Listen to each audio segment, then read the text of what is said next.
Jamu merupakan warisan budaya Indonesia berupa ramuan bahan tanaman obat yang mempunyai manfaat bagi kesehatan dan telah digunakan secara turun-temurun.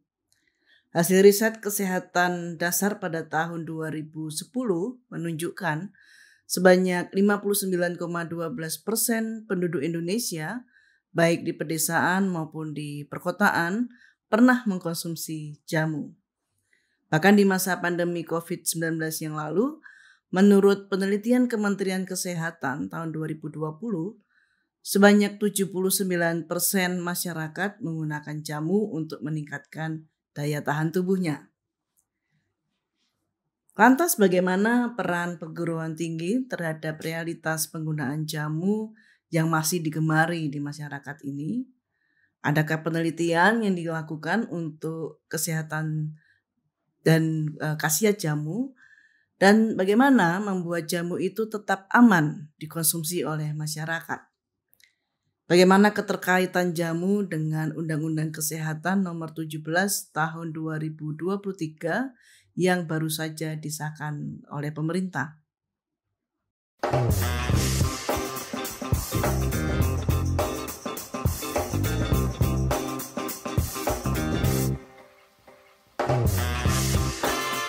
Community Development Bethesda Podcast.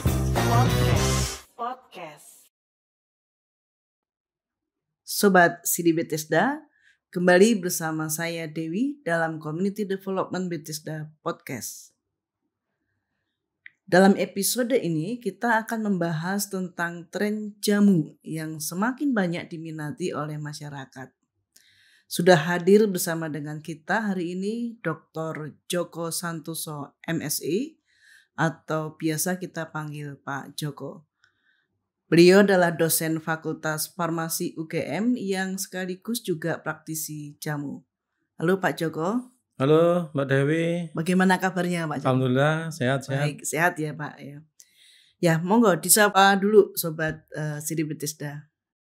Hai Sobat CD Bethesda. Semoga selalu sehat ya. Iya. Baik Pak Djoko, ini kita melihat perkembangan jamu di Indonesia Pak Djoko. Menurut Pak Djoko sebagai pendidik dan sekaligus praktisi, seperti apa Pak? Wah, sekarang luar biasa. Kalau dulu orang jual jamu itu selalu digendong, ya. Terus berubah menjadi jamu pit, jamu sepeda, ya, ganti sepeda jamu ontel sepeda itu, motor, nah gitu kan. Sekarang sudah bertebaran banyak kafe-kafe jamu. Dan sasarannya tidak hanya orang-orang yang sudah sepuh, tapi justru kaum milenial. Jadi merasakan di kafe jamu itu persis seperti kita itu sedang ngopi. Berarti naik kelas Pak? Naik kelas. Jamu itu selalu naik kelas. Wow. Itu yang terjadi di tengah masyarakat. Gitu. Belum lagi jamu yang kemudian bahan-bahan itu diekstraksi. Terus kemudian dibuatlah menjadi obat herbal terstandar OHT. Itu luar biasa. Dan sekarang banyak sekali produsen-produsen obat herbal terstandar itu. Naik lagi, kita punya 26 fitofarmaka. Itu yang bisa diresepkan oleh dokter. Artinya fitofarmaka itu sudah lolos uji klinis, sedangkan yang OHT itu cukup uji yang praklinis. Nah, sedangkan jamu itu klaimnya adalah klaim empiris. Jadi komplit sebetulnya kita ini.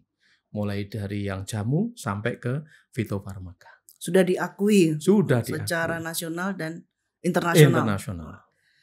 Nah, dalam keseharian Bapak nih ya, sebagai penggemar jamu dan mengembangkan jamu tertentu, apakah Bapak betul-betul mempraktekkan dalam kehidupan sehari-hari, kemudian mengedukasi baik dari keluarga, dari level keluarga maupun masyarakat, Pak? Yang paling mudah adalah dengan keluarga, itu paling dekat.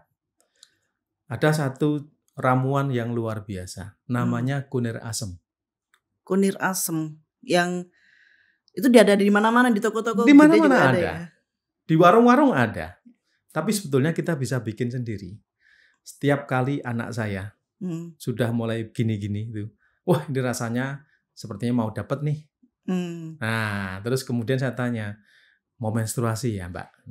Iya Pak. Nah udah, maka 3 hari sebelum menstruasi saya buatkan, mana jarimu? Ini Pak. Jari itu untuk ngukur berapa panjang ataupun volume dari kunyit yang akan dia minum. Terus kemudian kita ambil, kita kerok sebentar, begitu kemudian kita rajang-rajang, terus kemudian kita cuci bersih, rebus tambah dengan 1 asam krungsu. Sudah nanti dingin, selesai diminum. 3 hari sebelum menstruasi, 7 hari selama menstruasi, ditambah 3 hari setelah menstruasi. Itu yang paling mudah.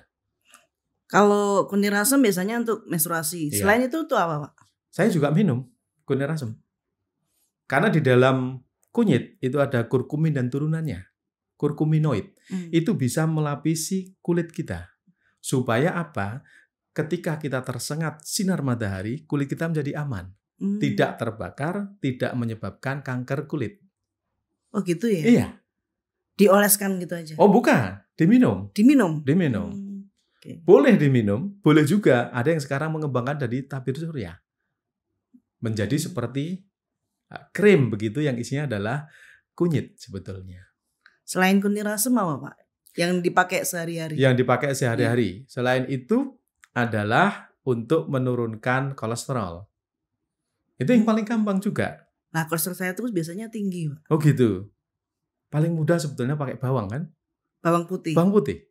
Bawang putih ambil 1 siung, pagi hari begitu, terus kemudian dicincang, terus kemudian ditelan dengan air putih, air yang matang. Pagi hari nanti dan sore hari. 1 siung. Gak usah tanya bawang lanang atau bawang wedok, sama saja gitu. Ada yang pakai gender juga ya? Oh iya. Ya. Coba perhatikan nanti setelah 7 hari apa yang terjadi. Anda bisa cek Mbak Dewi, cek lagi kolesterolnya. Itu sudah turun sampai 30%. Oh gitu ya. Gitu. Nah, ini kan sekarang jamu itu makin banyak dipercaya sama masyarakat, Pak. Ya. Bukan hanya untuk menjaga kesehatan dan meningkatkan imunitas tubuh, tapi juga mengatasi berbagai keluhan penyakit. Tadi Pak Joko juga sempat memberikan tips ya untuk sehari-hari. Kalau tempat pendidikan kampusnya Pak Joko itu bagaimana melakukan edukasi ke masyarakat? Kita itu ketika melakukan kegiatan pengabdian pada masyarakat, basisnya adalah riset. Semua dirisetkan? Semua dirisetkan dulu, baru kemudian dihilirkan kepada warga masyarakat. Maka di tempat kami ada praktikum. Namanya praktikum farmakognosi fitokimia. Nanti ada praktikum lagi teknologi ekstraksi bahan alam. Nah, hasil-hasil yang seperti itu nanti kemudian kita hilirkan, kita bisa sampaikan kepada warga masyarakat. Jadi basisnya adalah riset. Bagaimana kita itu memanen misalnya. Terus kemudian setelah memanen itu mau dijadikan apa? Oh, mau jadikan simplisia. Bagaimana kita memproduksi simplisia yang baik? Pada suhu berapa dia itu dikeringkan? Terus kemudian setelah dikeringkan mau diapakan lagi? Itu tugas dari kami yang ada di Departemen Biologi Farmasi di Fakultas Farmasi UGM. Sampai seperti itu baru kemudian kita sampaikan kepada warga masyarakat. Jadi tergantung nanti mereka mintanya seperti apa. Kalau di situ misalnya di desa itu memiliki sumber daya alam berupa sambiloto yang banyak, ya berarti based on sambiloto nanti yang akan kita kerjakan. Berarti berbasis potensi tanaman betul, yang ada di desa. Supaya apa? One village, one product.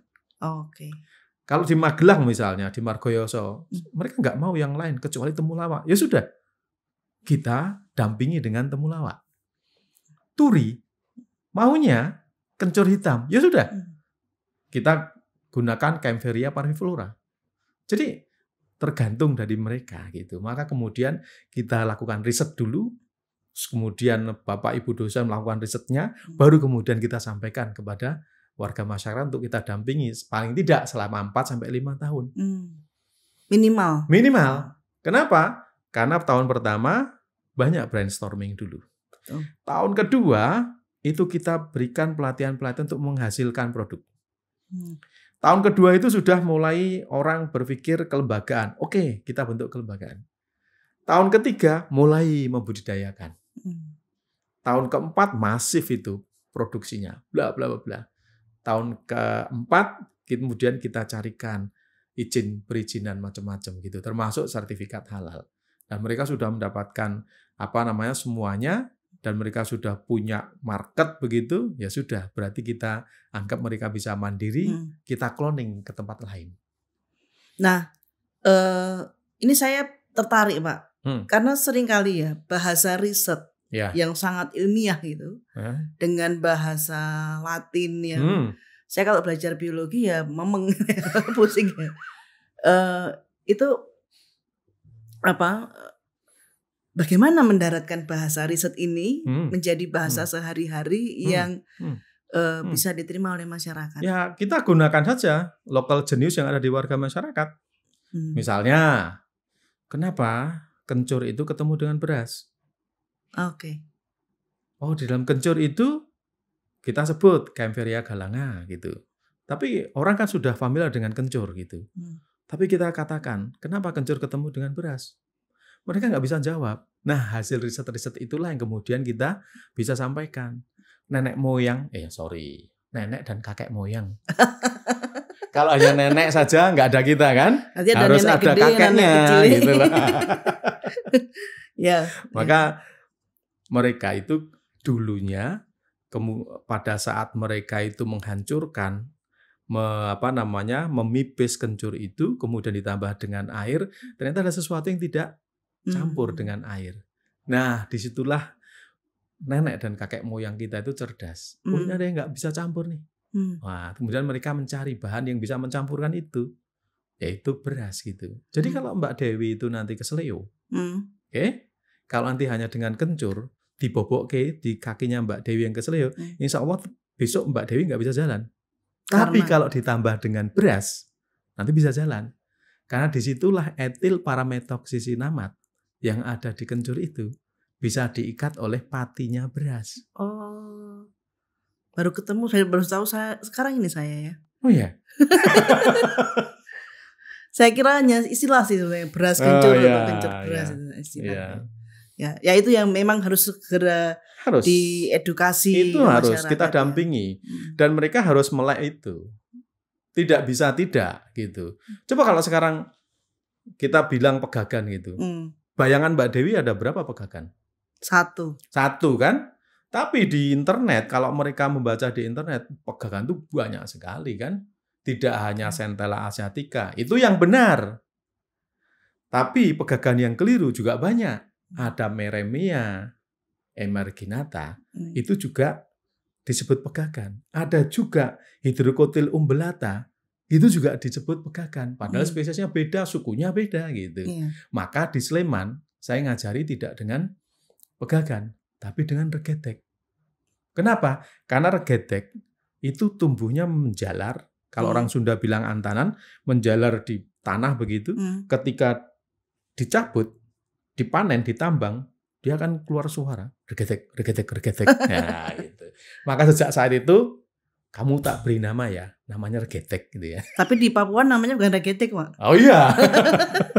Dan beda lagi. Beda lagi. Nah, itu tantangannya ya. Karena nama tapi yang jelas harus ada fotonya yang benar.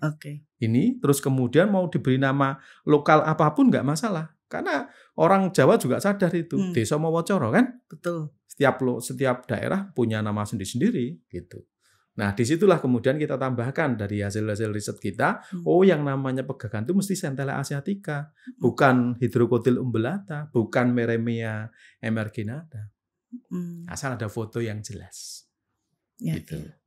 Ini pengetahuan yang sangat baik ya untuk diketahui, karena yaitu ternyata jamu itu kan masyarakat kan tahunya hanya dari turun-temurun dan kadang-kadang bergeser ya Pak. Bergeser itu baik karena informasinya juga ada yang salah artikan atau bagaimana. Nah, kalau menurut Pak Joko itu sebaiknya masyarakat itu mengkonsumsi jamu yang sudah disiapkan oleh pabrik atau mengkonsumsi sendiri. Saya senang dengan penelitiannya Mbak Fani tahun 2020 ketika pandemi kemarin. Penelitian itu menarik. Kenapa? Pada saat pandemi terjadi, itu pertanyaannya, apakah jamu yang diminum itu buatan sendiri atau beli di tempat lain? Mau di pasar, mau di pabrik atau apa gitu. Ternyata Mbak Fani itu penelitiannya, teman adik kelas saya dulu, itu ternyata hampir 60% itu mereka itu bikin sendiri. Ini maknanya apa? Bahwa sebetulnya jamu itu sudah dikenal luas oleh warga masyarakat. Dan setiap rumah bisa membuat sendiri.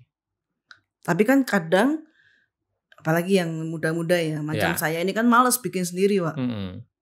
Beli aja di toko obat. Nah, cuma kan kita tidak tahu apa istilahnya standar yang waktu bikin seperti apa. Nah, edukasinya seperti apa, Pak? Ya, makanya kita selalu bilang bahwa jamu itu filosofinya aman lebih dulu. Harusnya aman.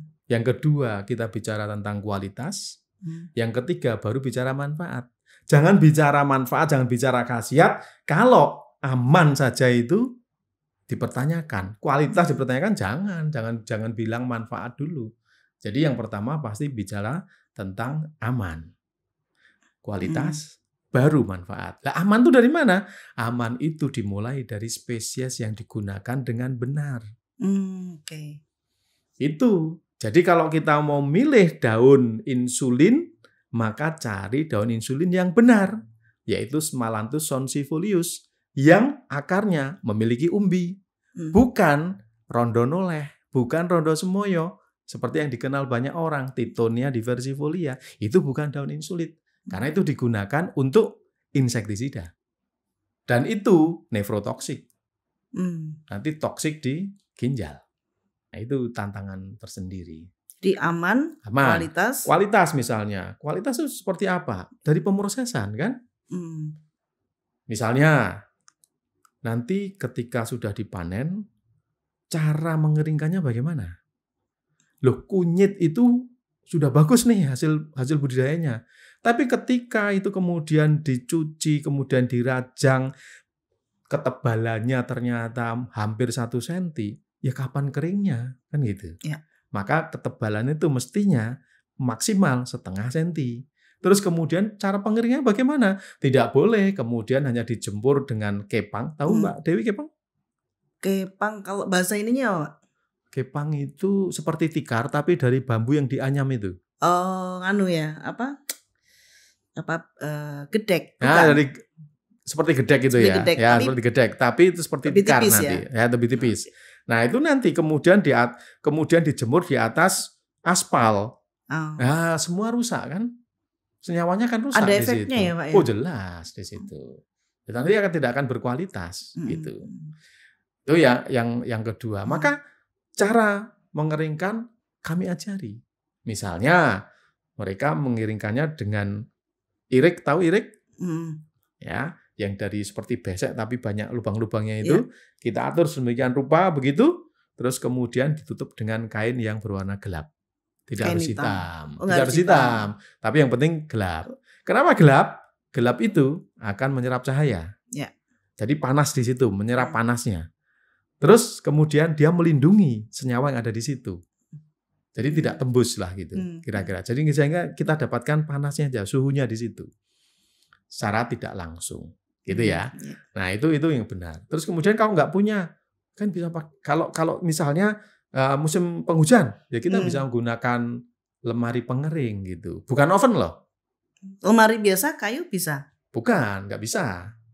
Ada blowernya yang bisa diatur pada suhu. Khusus, ya, lemari pengering namanya. Kalau dengan oven, ya, sesuatu di oven kira-kira jadi apa? Kisut. Kalau sesuatu di oven jadi apa kira-kira? Kisut. Mateng kan? Mateng. Kayak roti ya loh. Nah, kalau sudah mateng nggak ada gunanya kan? Ya. Nah, berarti kita nggak boleh pakai oven. Oh, malah nggak boleh? Tidak boleh.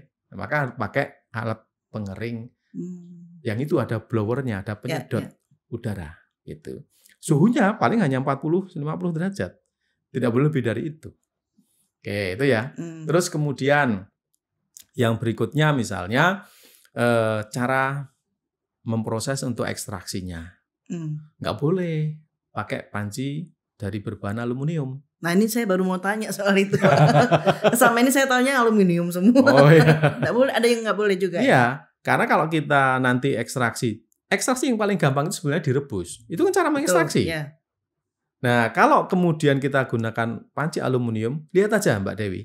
Nanti lama-lama aluminium itu akan terkikis di situ. Berarti kita minum apa?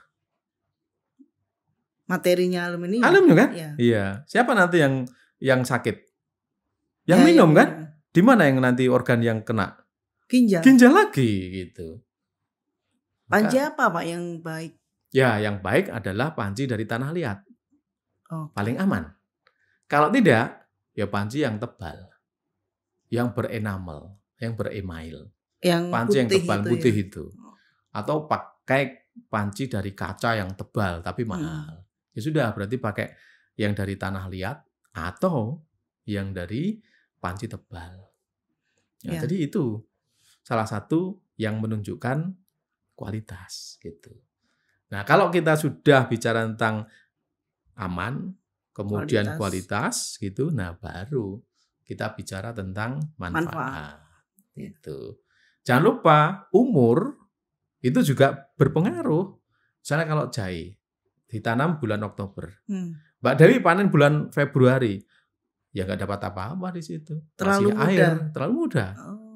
Jadi 8 bulan lah paling tidak, atau 10 bulan. Jadi kalau nanam jahe bulan Oktober, dipanennya bulan Juli atau Agustus. Saya kira umurnya yang minum Pak, bukan umurnya tanamannya. Tapi kadang-kadang ya, kalau saya beli di bakul jamu itu, terutama yang memang dia sudah yang tradisional sekali, selalu bertanya soal ini siapa yang mau minum, laki-laki atau perempuan misalnya. Nah itu apakah memang betul manfaatnya bisa berbeda antara jenis kelamin ini? Iya. Saya katakan tadi, nenek dan kakek moyang kita itu paham betul tentang itu. Jadi bahan-bahan misalnya, oh ini sari rapet misalnya. Siapa yang mau minum sari rapet? Kan bukan bapak-bapak kan? Tapi kan ibu-ibunya. Iya. Nah, terus misalnya untuk menyuburkan kandungan begitu. Pasti dia sudah nikah kan?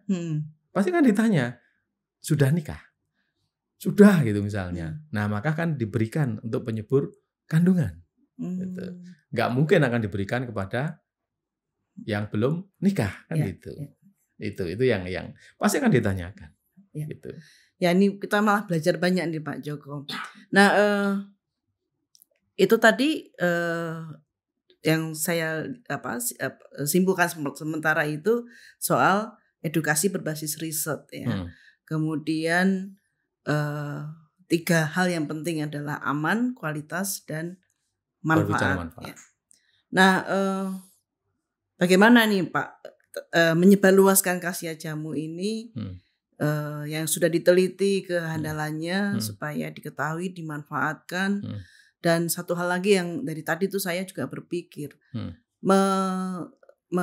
mengurangi atau mereduksi informasi-informasi yang tidak tepat. Misalnya ini pengalaman aja ya. Waktu kami ada program di Timor Leste, itu saya kalau baca koran tiap hari, minum jamu ini untuk menyembuhkan AIDS. Nah ini kan berarti kan informasi yang sebetulnya kurang tepat juga ya, karena jamu tidak menyembuhkan tapi membantu menjaga stamina. Nah tugasnya perguruan tinggi kemudian mengedukasi yang benar ini seperti apa Pak? Ya yang jelas perguruan tinggi itu selalu berpikir objektif. Jadi hasil riset itu pasti objektif. Itu yang kemudian disampaikan. Jangan sampai kemudian masyarakat itu termakan oleh hoax. Ya itu. Kita sadar bersama, orang jual jamu itu pasti nomor 1 semua. Nggak ada yang nomor 5. Nomor 5, nggak ada. Semua nomor 1 gitu. Dan mesti dia bilang cespleng gitu kan. Lah padahal kalau jamu itu cespleng, malah kita bertanya-tanya. Jangan-jangan di situ ada BKO-nya. Dicampuri dengan bahan kimia obat. Nah ini kan nggak boleh. Ini kan yang merusak jamu itu kan sebetulnya orang-orang yang mencampur BKO di dalam jamu. Jamu tapi ada paracetamol. Nah, gitu ya. Ada obat dewanya gitu ya, metilprednisolon misalnya. Nah, itu kan yang merusakkan itu sebetulnya. Oke. Nah, itu nggak boleh gitu. Maka riset-riset kami juga sering gitu. Coba kita ambil lah kira-kira mana produk-produk mana gitu ya. Kemudian kita teliti, oh ini punya ini ada ini. Nah, itu kemudian kita bisa edukasi kepada masyarakat. Paling tidak kita bisa bilang nggak mungkin ada jamu itu yang cespleng. Karena jamu itu ada hubungan dengan budaya. Nenek dan kakek moyang kita itu ketika sakit, maka mereka itu akan berusaha berikhtiar mencari ramuan A, B, C, D, E misalnya. Itu sebetulnya adalah bagian dari kesembuhan. Sudah 50%. Karena kesabaran itu. Oh, ambil ini, terus kemudian diramu sedemikian rupa. Itu 50% dari kesembuhan. Dari kesabaran itu. Nah, sehingga kita bisa katakan bahwa nggak mungkin ada orang minum jamu langsung sembuh. Langsung cespleng, nggak ada. Karena jamu itu lebih banyak untuk memelihara kesehatan. Gitu. Nah, jadi kita harus paham akan hal itu. Nah, Pak Joko, ini tadi sebelumnya kita bicara soal Undang-Undang Kesehatan ya. Undang-Undang Kesehatan nomor 17 tahun 2023. Saya sempat membaca ada beberapa pasal yang bicara soal penyihatan tradisional, termasuk jamu. Dalam undang-undang ini ditekankan upaya promotif preventif. Nah, peran jamu itu seperti apa di soal promotif dan preventifnya ini? Iya. Jadi dua hal itu sangat penting ya untuk promotif dan juga preventif. Sehingga tadi saya katakan bahwa jamu itu lebih banyak untuk memelihara kesehatan, bukan untuk menyembuhkan, bukan untuk mengobati begitu. Tapi hebatnya di dalam tanaman itu ataupun dalam ramuan itu ya, itu ada senyawa-senyawa yang bisa mengembalikan metabolisme tubuh. Coba bayangkan, kalau metabolisme tubuh kira-kira yang tadinya bermasalah terus kemudian menjadi sehat kembali, kira-kira tubuh kita sehat nggak? Sehat kan? Sehat. Nah, iya. Nah, itu yang kemudian luar biasanya jamu kan di situ, yang tidak didapatkan pada obat konvensional. Kalau obat konvensional itu satu senyawa hanya ditujukan pada satu titik tertentu ya sudah selesai. Tapi kan itu simptomnya kadang yang sembuh, bukan sumbernya, whole-nya, bukan secara komprehensif. Nah, jamu itu holistik lah di situ.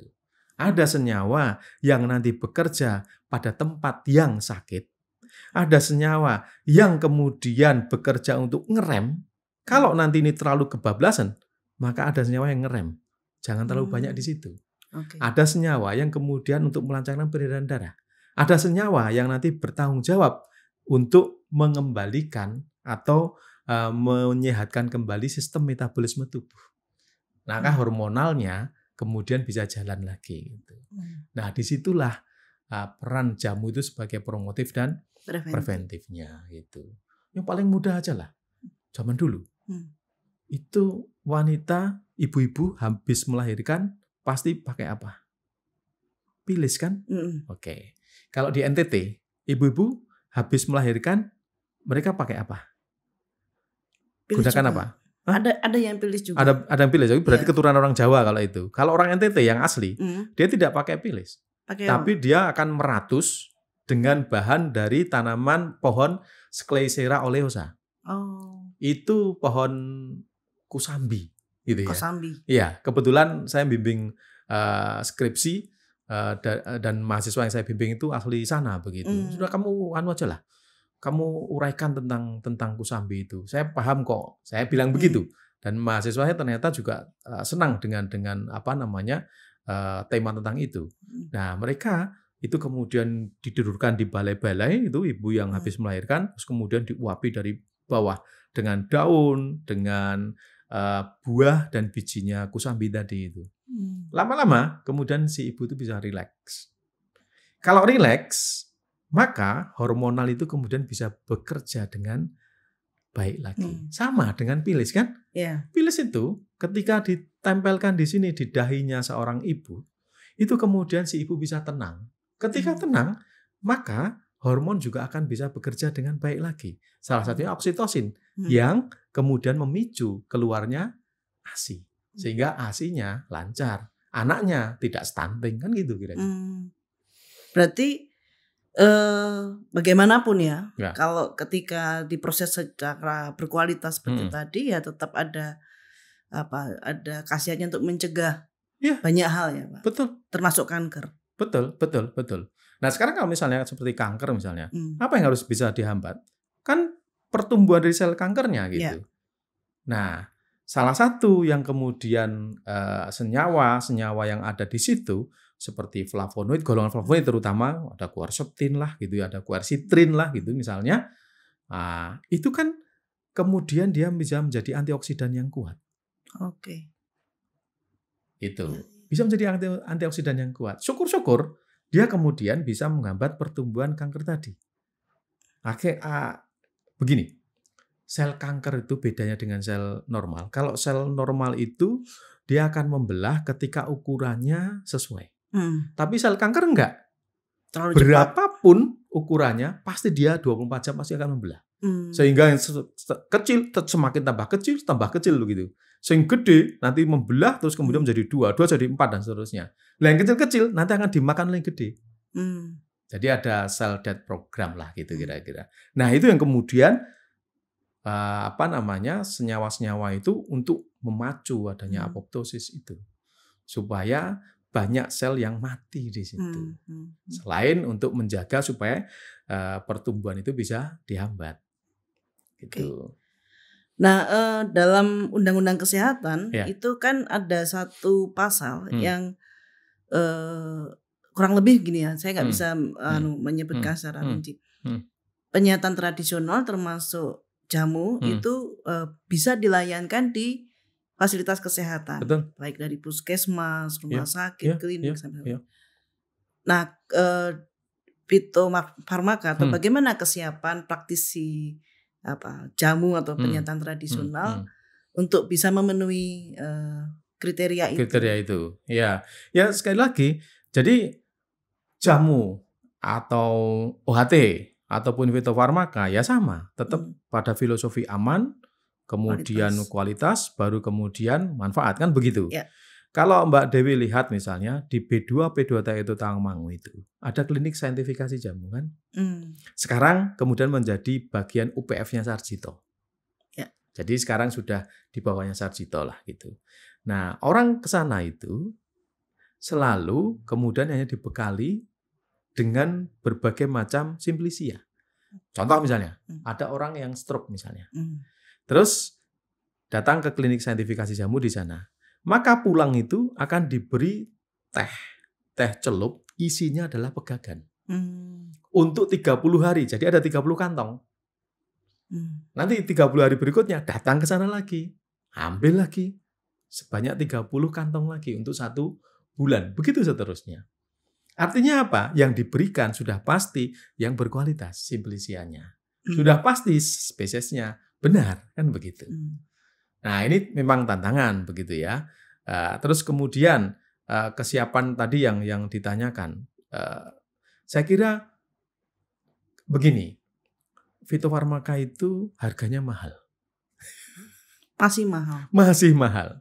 Jadi kalau kemudian mau diresepkan untuk pasien itu tampaknya tetap kalah itu. Dengan obat-obat konvensional gitu. Apalagi yang generik ya? Ya, apalagi yang generik.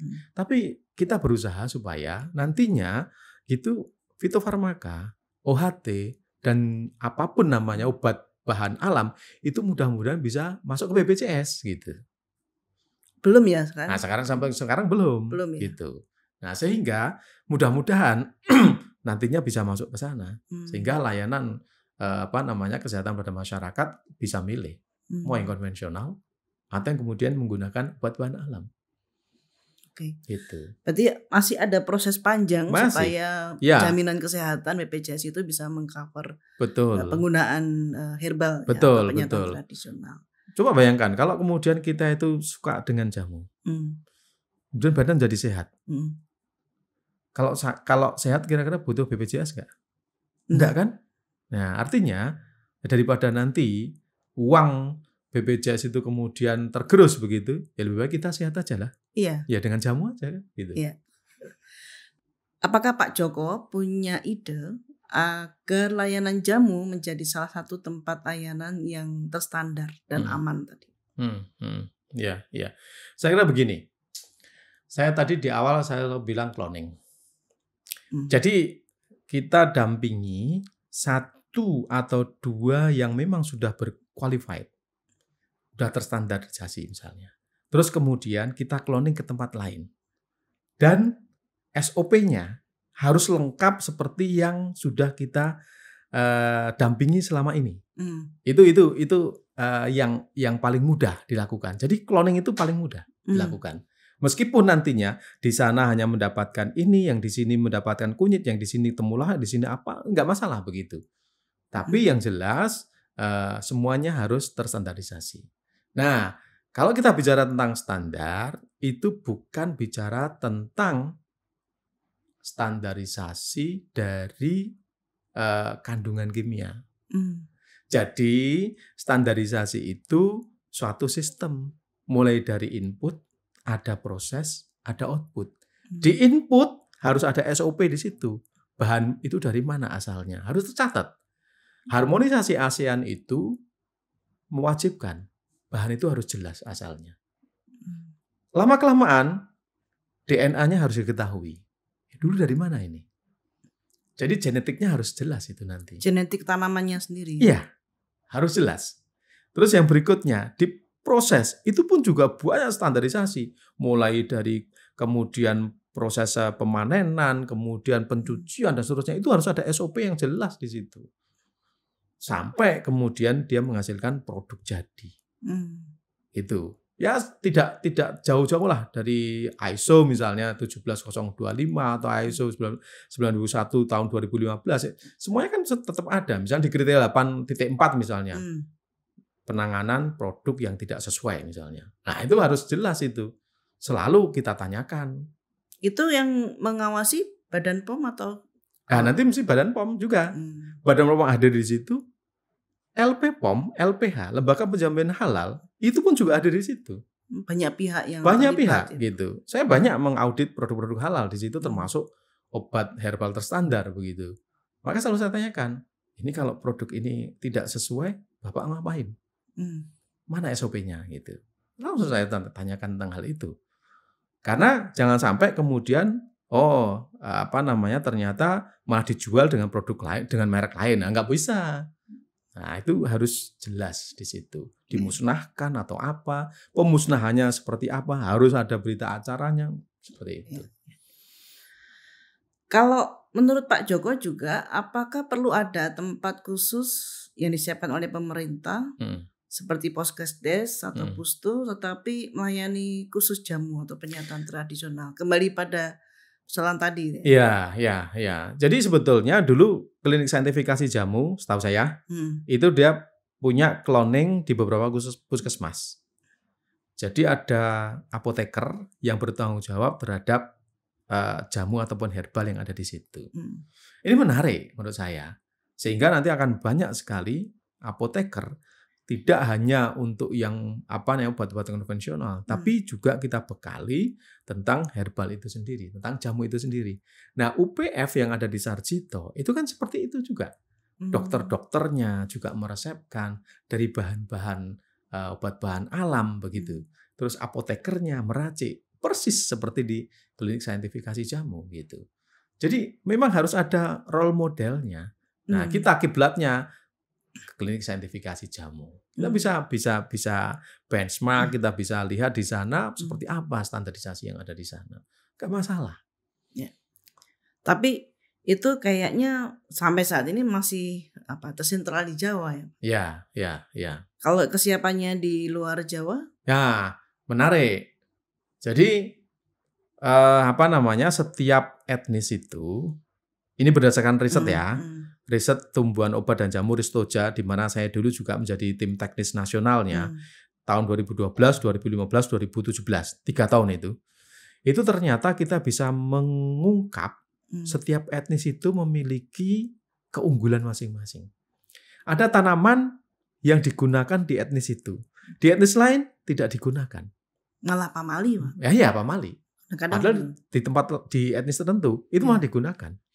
Nah, itu yang menarik. Nah, maka kemudian kita pun selalu berkoordinasi, berkomunikasi. Kemarin belum lama kita juga kumpul-kumpul begitu ya. Dari Kemenkes gitu kita kumpul-kumpul di situ untuk membahas masalah ini. Biarkan aja. Jadi misalnya kita bicara tentang mahkota dewa, buah mahkota dewa, yang bisa mengkonsumsi siapa sih? Kan bukan orang Jawa. Ya. Karena itu native to Papua, ya biarkan orang Papua. Teman-teman saudara kita yang di Papua bisa mengkonsumsi itu. Kita bikinkan aja OHT ataupun pabrik yang ada di sana yang kemudian bisa digunakan oleh penduduk di sana. Yang tadi itu aman, kualitas, manfaat. Ya, kalau begitu sebenarnya ada peluang ya, Pak. Ada peluang untuk mengembangkan penyataan tradisional atau jamu dengan ala mereka gitu ya, ala berbagai etnis. Nah, CD Bethesda ini kan ada di pelosok-pelosok seperti itu. Betul. Menurut Pak Joko, apa yang bisa diperankan oleh CD Bethesda untuk mengembangkan penyihatan tradisional termasuk jamu? Karena kami bekerja di daerah-daerah yang di luar Jawa. Betul. Yang pertama tentunya ditanyakan dulu. Bisa mengungkap di sana. Bisa kita tanyakan orang asli sana. Jangan bertanya kepada orang pendatang. Oke.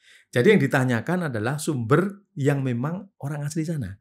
Saya ketika mencari seorang expert local expert di sana, itu saya harus mencari orang yang betul-betul asli sana. Misalnya ada pengobat tapi dia tabib, asli bukan sana. Berarti nggak bisa dijadikan narasumber, nggak bisa dijadikan local expert. Harus orang sana. Meskipun dia hanya mendapatkan pengetahuan dari mimpi, nggak masalah. Meskipun dia dapatkan pengetahuan itu dari kakek atau neneknya, nggak masalah. Dan itu yang kemudian kita gali lagi begitu. Misalnya untuk penyakit ini gejala ya, jangan penyakit tapi gejala. Gejala begini-gini biasanya tanamannya apa gitu. Nah, CD Bethesda bisa checklist tuh. Nah, tanamannya ini ternyata. Syukur-syukur si ibu ataupun yang bapak pakai pengobat tadi bisa menunjukkan, oh ini tahu yang digunakan. Terus kemudian setelah itu kita gali itu filosofinya. Itu untuk menguatkan lagi bahwa di sana dulu ada tanaman di ini untuk digunakan gejala untuk penyakit seperti ini karena filosofinya adalah seperti ini. Nah, itu kan luar biasa. Nah, baru kemudian teman-teman di Bethesda itu mengembangkan itu. Jadi mulai menggali, terus meneliti, gitu ya. Meneliti kan sudah tadi tuh, mulai dari pertanyaan-pertanyaan, terus itu kan, terus kemudian diteliti di sini, benar nggak sih ini tanaman ini senyawanya benar nggak nih? Terus kemudian setelah itu baru kemudian dikembangkan. Ya. Tantangannya, Mbak. Ya. Ini berdasarkan pengalaman kita juga ya. Ya. Budaya menulis itu kan hampir hilang. Ya. Apalagi di ini pengalaman kami di NTT ya. Ya. Ketika kita cari orang yang seperti itu, hampir tidak ada. Itu menurut mereka. Ya. Karena budaya menulis atau mentransfer pengetahuan turun-temurun itu hampir hilang. Ada pesan buat itu. Ya, tolong in-depth-nya harus yang lebih dalam lagi. Oke. Jadi tidak boleh kemudian wah ini kayaknya pengetahuan yang tertulis hilang. Yes, mana sih yang tertulis itu di Indonesia ini? Nggak banyak kan? Harus semua nggak tertulis gitu. Tapi paling tidak orang-orang di sana itu mampu menunjukkan. Nah, itu sudah cukup. Tadi itu loh. Saya punya bimbingan dari NTT, dia menggunakan tanaman ini. Benar tanaman ini? Saya tanyakan.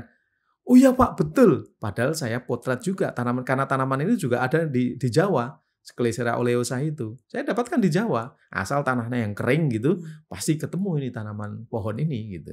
Saya tunjukkan, oh benar Pak, buahnya juga seperti ini. Oke, tolong diteliti. Artinya bahwa masih ada. Kalau kita in-depth-nya masuk betul, maka kemudian kita bisa mendapatkan informasi yang kita bisa menggali informasi yang lebih dalam lagi. Berarti cari betul-betul Cari sampai betul-betul. ini ya. Iya. Sampai ketemu. Cari sampai ketemu gitu. Itu dulu Ristoja kayak seperti itu. Ya. Jadi saya sampaikan pada para peneliti di situ, jangan mencari pengobat yang bukan asli etnis itu. Betul-betul. Tapi yang betul-betul asli di sana. Nah, itu nanti akan banyak mengungkap gitu. Yang kedua cirinya, nggak mau dibayar. Kenapa, Pak? Ya? Kenapa? Kalau dibayar, mereka punya hitung-hitungan, ilmu saya bisa hilang ini. Oh. Karena sudah kenal dengan materi. Materi. Kan pengetahuan itu kan tidak gratis, Pak. Oh iya. Makanya yang ketiga, kenapa tidak gratis itu mereka pasti belajar dari internet, kan gitu. Ya. Nah, sudah belajar dengan internet, kita ekskludkan. Informasi udah dari luar banyak. Kita kepingin yang betul-betul asli. Ya, yang asal di situ. Nah, ini terakhir Pak, pesan Bapak untuk teman-teman atau sobat CD Bethesda atau motivasi buat kita, karena ini kita ingin sekali untuk mengembangkan jamu atau penyataan tradisional. Monggo disampaikan. Ya, tadi ya, berdasarkan hasil riset Kesdas tadi, ada 70% orang pernah minum jamu, gitu kan? Kita perluas, kita elaborasi. Jangan hanya jamu. Yang penting obat bahan alam lah gitu ya. Kalau jamu kan seperti Jawa sentris gitu. Betul. Di luar Jawa itu mungkin sebutnya bukan jamu. Terus apalah namanya, tapi yang jelas dari bahan alam itu. Itu adalah modal yang besar sekali. Yang pertama. Yang kedua, saya pernah diajak ke Timur Tengah Selatan. TTS sama CD Bethesda. Saya jalan-jalan luar biasa ternyata. Jadi masih banyak sumber daya alam yang ada di sana. Nah, itu yang kemudian kita kuak. Kita checklist saja, ini tanaman ini ada apa aja. Terus kemudian yang ketiga, tadi, jangan kemudian patah arang, tetap saja, misalnya kita bicara tentang NTT, masuk, dan harus ketemu dengan orang asli sana, mungkin nenek-nenek yang sudah sepuh, mama-mama yang sudah sepuh, gitu ya, papa-papa yang sudah sepuh, yang sudah tua, tapi kita minta untuk bicara tentang jamu. Kita minta untuk bicara tentang gejala penyakit dan obatnya apa, tanaman yang digunakan untuk apa. Itu saya kira yang bisa dikerjakan dalam waktu yang singkat gitu ya. Setelah itu, kemudian kita gali. Kita bisa berdiskusi lagi. Oh, ternyata spesiesnya ini. Ternyata tanamannya ini. Mungkin belum ketemu spesiesnya, nggak masalah. Tapi yang penting ada fotonya, ada apa gitu kan. Terus kemudian kita bisa diskusikan. Oh, spesies ini toh ternyata. Terus kita cari literaturnya. Penelitian-penelitian yang sudah dikerjakan seperti apa gitu. Supaya match gitu. Antara yang empiris dengan yang hasil riset-riset yang dilakukan gitu. Kan pasti ada gitu. Saya juga sering diajak di rapat-rapat di Badan POM tentang empiris dan padukan dengan yang risetnya. Seperti apa ini? Gitu. Nah, seperti itu yang kemudian kita kita teliti. Setelah itu baru kemudian kita kembangkan. Nah, wujudnya pengembangan itu bisa nanti produknya berupa teh misalnya, teh celup bukan dari Camellia sinensis, tapi dari bahan obat bahan alam yang ada di sana. Misal daun apa yang kemudian bisa dibikin simplicia, dikeringkan begitu, terus kemudian kita bikin teh di situ. Kita giling sebentar, terus kemudian jadikan teh. Kan nggak masalah. Ya. Itulah salah satu inovasi gitu. Yang kemudian orang melihatnya tidak minum sesuatu yang banyak sekali. Tapi sudah kita ekstraksi dengan cara diseduh dengan air panas misalnya. Dan menjadi konsumsi sehari-hari. Ya, betul. Baik, terima kasih Pak Joko dan Sobat CD Bethesda. Kita sudah mendapatkan pesan kunci bahwa masyarakat memiliki peran penting dalam upaya pengembangan kesehatan tradisional. Tadi Bapak Joko sudah menjelaskan panjang lebar. Nah, juga program pendampingannya kepada masyarakat dalam upaya pengembangan jamu masih terus harus dilakukan untuk memastikan jamu yang dibuat oleh masyarakat maupun kader sesuai dengan standar, meminimalisir efek negatif tadi, kemudian juga aman, berkualitas, dan manfaatnya ada. Ya, sekali lagi terima kasih Pak Joko sudah memberikan pengetahuan yang baru dan banyak sekali. Semoga selalu diberikan kesehatan dan tetap sehat. Amin. Dan terima kasih kepada seluruh sobat seri Bethesda yang setia mengikuti perbincangan kita. Jangan lupa like, komen, dan subscribe YouTube channel seri Bethesda. Sampai bertemu kembali di Community Development Bethesda Podcast edisi selanjutnya. Salam sehat dan mari minum jamu. Monggo, Pak.